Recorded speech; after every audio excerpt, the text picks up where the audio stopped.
সারোয়ার তুষার, আসলে প্রকৃত অবস্থাটা হলো সংস্কার নিয়ে সাধারণ মানুষ আশাবাদী হতে পারছে না।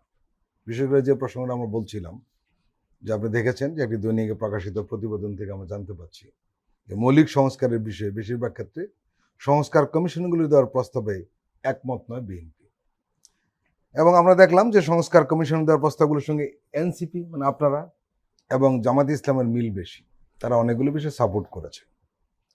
অবস্থা যদি এই হয় তাহলে প্রথম প্রশ্ন, তাহলে সংস্কারের কি হবে? একটি বিষয় আপনি নিজেও মঙ্গলবার একটা অনুষ্ঠানে বলেছেন যে আগামী জাতীয় সংসদ নির্বাচন সংস্কারের ভিত্তিতে হবে, এজন্য নির্বাচনের আগেই সংস্কার হতে হবে, নির্বাচনের পরে নয়। তাহলে অবস্থাটা কি দাঁড়ালো? আমরা কমিশনের সাথে নীতিগতভাবে মৌলিক সংস্কারটা দরকার। মৌলিক সংস্কারের মানে হচ্ছে আপনি বাংলাদেশ থেকে স্বৈরতান্ত্রিক যে ব্যবস্থাটাকে আপনি উৎখাত করে একটা স্থায়ী গণতান্ত্রিক ব্যবস্থা করবেন, এই হলো মৌলিক সংস্কার। এবং শুধুমাত্র অন্য সমস্ত কিছু বাদ, শুধুমাত্র এই যে আপনারা একটু আগে বললেন যে ইন্টারন্যাশনাল অ্যাকসেপ্টেড একটা ইলেকশন হতে হবে, যারাই ক্ষমতায় যাক তাদের কিন্তু একটা অ্যাকসেপ্টেড ইলেকশনের মধ্যে দিয়ে যেতে হবে। শুধুমাত্র সুষ্ঠু নির্বাচনের জন্য একটা কতগুলো সংস্কার করা দরকার, বিচার বিভাগের, জনপ্রশাসনের, পুলিশের, নির্বাচন কমিশন, অনেকগুলো। এখন আপনি যেটা বললেন যে সমস্ত মৌলিক সংস্কারের ক্ষেত্রে আমরা নীতিগতভাবে কমিশনের সাথে এই ব্যাপারে একমত হয়েছি যে একটা স্থায়ী গণতান্ত্রিক ব্যবস্থা করতে হবে। কিছু কিছু জায়গায় পদ্ধতিগত ব্যাপারে আমাদের ভিন্ন মত আছে, যেমন ধরেন জাতীয় সাংবিধানিক কাউন্সিলের ক্ষেত্রে আমরা বলেছি যে এটার নিয়োগের ক্ষেত্রে অ্যাটর্নি জেনারেল এবং সশস্ত্র বাহিনীর প্রধানদেরকে এটা বাইরে রাখেন, এরকম কিছু কিছু। বাট ওভারঅল আমরা নীতিগতভাবে তাদের অনেকগুলো ব্যাপারে একমত। এবং বিএনপির আপনার দ্বিমতগুলো গতকালকেও প্রকাশিত হয়েছে। শুধু যে আমাদের সাথে দ্বিমত, কমিশনের সাথে দ্বিমত, ব্যাপারটা কিন্তু তা না। দীর্ঘদিন ধরে যারা বিএনপির, ওই নিউজটারই পাশে একটা নিউজ কিন্তু ওই একই পত্রিকায় আছে যে দীর্ঘদিন ধরে যারা বিএনপির মিত্র ছিল, ৭ জানুয়ারি আগে যারা অনেকগুলো দল আন্দোলন করেছে, তো সেই দলগুলোও কিন্তু বিএনপির পজিশনের সাথে একমত হতে পারছে না। তাদের সাথে তারাও বরং কমিশনের অনেক কাছাকাছি।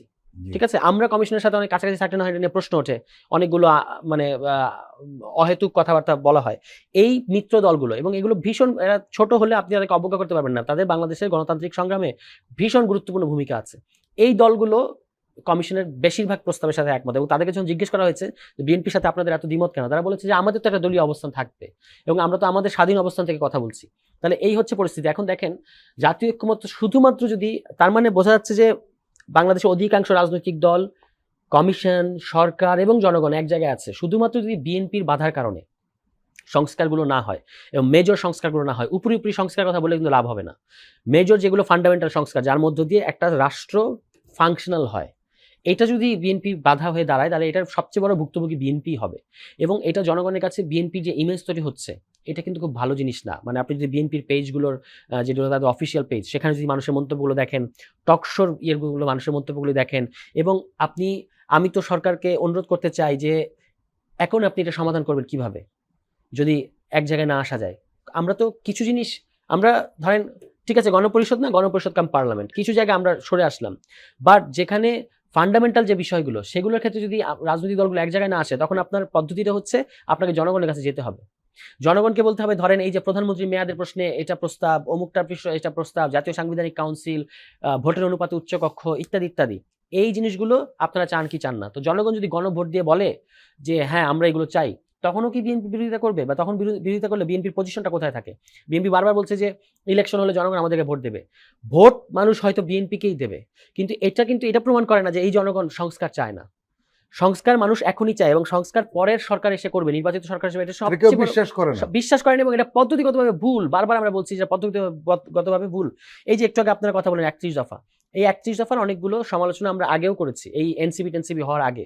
কিন্তু এখানে দেখেন তারা নিজেদের, আপনি এখন কি 31 দফা আপনি ঘোষণা করেছেন 7 জানুয়ারি আগে 2023 সালে, এখন কি আপনি 31 দফার চেয়ে পশ্চাৎপদ রাজনীতি করতে পারেন এই গণঅভ্যুত্থানের পরে?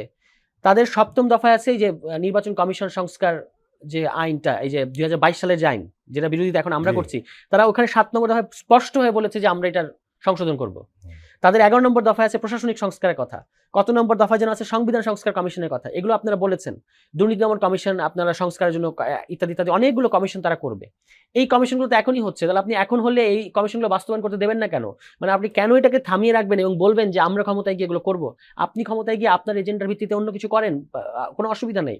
এখন তো এই সংস্কারগুলো করার, আপনি তখন ভেবেছিলেন যে আওয়ামী লীগ একটা সুষ্ঠু নির্বাচন দেবে এবং সেই সুষ্ঠু নির্বাচনে আপনি গিয়ে জিতবেন এবং আপনি গিয়ে এই সংস্কারগুলো করবেন। বাস্তবতা চেঞ্জ হয়ে গেছে। বাস্তবতা হচ্ছে যে আওয়ামী লীগকে একটা গণঅভ্যুত্থানের মধ্যে হটানো হয়েছে এবং একটা অন্তর্বর্তী সরকার এসছে, তত্ত্বাবধায়ক সরকার না। এই অন্তর্বর্তী সরকার তাহলে 2 বছর কি করবে বা 1.5 বছর যতদিন সে থাকুক, তাকে কিছু কাজ করতে হবে, কিছু সংস্কার করতে হবে। সেটার যদি আপনি বলেন যে না আপনাদের সংস্কার করা ম্যান্ডেট নাই, আমাদেরকে সংস্কার করতে দিতে হবে, এটা তো কোনো লজিক্যাল কথা হচ্ছে না। এই কারণে আমি মনে করি যে এখনো আমি বারবার বিএনপির প্রতি আহ্বান জানাচ্ছি যে জাতীয় স্বার্থে তাদেরকে কিছু সংস্কারে একমত হয়ে যেতে হবে, মানে যেগুলো করলে তারাই আসলে সবচেয়ে বড় মানে এটার বেনিফিটেড হবে। কিন্তু তারা যদি এটা না করে, তাহলে তারা যদি ক্ষমতায় যায় এবং যদি একটা গণঅভ্যুত্থানের মুখে পড়ে, এটা তো বাংলাদেশের জন্য ভালো না। কারণ বাংলাদেশ একটা বিএনপির মতো একটা জাতীয়তাবাদী শক্তির পলিটিক্যাল মাঠের যে শক্তির ভারসাম্য, সেটার জন্য এরকম একটা শক্তির অসম্ভব গুরুত্ব আছে। কিন্তু সেই শক্তি যদি ধরেন একটা নিজেদের এখনকার একটা ভুল রাজনীতির কারণে একটা বিরূপ পরিস্থিতি পড়ে, মানে একটা জনগণ যদি মনে করে যেটা আপনি জনগণের বিরুদ্ধে গেছেন এবং আপনার বিরুদ্ধে আন্দোলন করে, এই যে ধরেন এখন এতগুলো আন্দোলন হচ্ছে এবং এই সরকার মোটা দাগে 2-1টা বিচ্ছিন্ন ঘটনা বাদে কোনো আন্দোলনে বল প্রয়োগ করে নাই।